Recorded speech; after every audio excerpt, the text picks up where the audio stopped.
বিশ্বকাপের শেষ ১৬ হাইভোল্টেজ ম্যাচে নরওয়ের কাছে ২-১ গোলে হেরে টুর্নামেন্ট থেকে বিদায় নিয়েছে ৫ বারের বিশ্বচ্যাম্পিয়ন ব্রাজিল। ম্যাচে পেনাল্টি থেকে একমাত্র গোল করেন বদলি হিসেবে নামা নেইমার।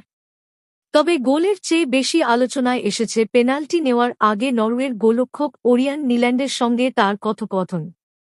সামাজিক যোগাযোগ মাধ্যমে ছড়িয়ে পড়া ভিডিও এবং ব্রাজিলের টেলিভিশন অনুষ্ঠান ফ্যান্টাস্টিকোতে প্রকাশিত অডিওতে দেখা যায়, পেনাল্টি নেওয়ার আগে নিল্যান্ডকে উদ্দেশ্য করে নেইমার বলেন, পেনাল্টিটা কোন দিকে মারব? কোন দিকে চাও? জবাবে নরওয়ের গোলরক্ষক হাস্যরসের সুরে বলেন, পোস্টে মারো, পোস্টে। তবে শেষ পর্যন্ত নিখুঁত শটে বল জালে পাঠান নেইমার। নিল্যান্ড নিজের জায়গায় দাঁড়িয়ে শুধু বলের জালে জড়ানো দেখেন। গোল উদযাপনের সময় ব্রাজিলিয়ান তারকা গোলরক্ষকের দিকে তাকিয়ে বলেন, আমার সঙ্গে চালাকি চলবে না, বোকা। এর আগে ম্যাচের প্রথমার্ধেই পেনাল্টির সুযোগ পেয়েছিল ব্রাজিল, কিন্তু ব্রুনো গুইমারেসের নেওয়া শট দারুণ দক্ষতায় ঠেকিয়ে দেন নিল্যান্ড। পরে নরওয়ে আরও একটি গোল করে ২-০ ব্যবধানে এগিয়ে যায়।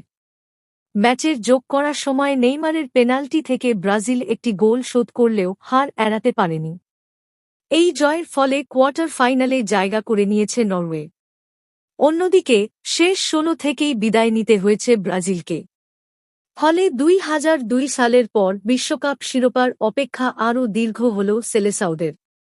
২০৩০ বিশ্বকাপ শুরু হওয়ার সময় ব্রাজিলের সর্বশেষ বিশ্বকাপ জয়ের বয়স হবে ২৮ বছর, যা দেশটির বিশ্বকাপ ইতিহাসে সবচেয়ে দীর্ঘ ট্রফিখরা হিসেবে বিবেচিত হবে।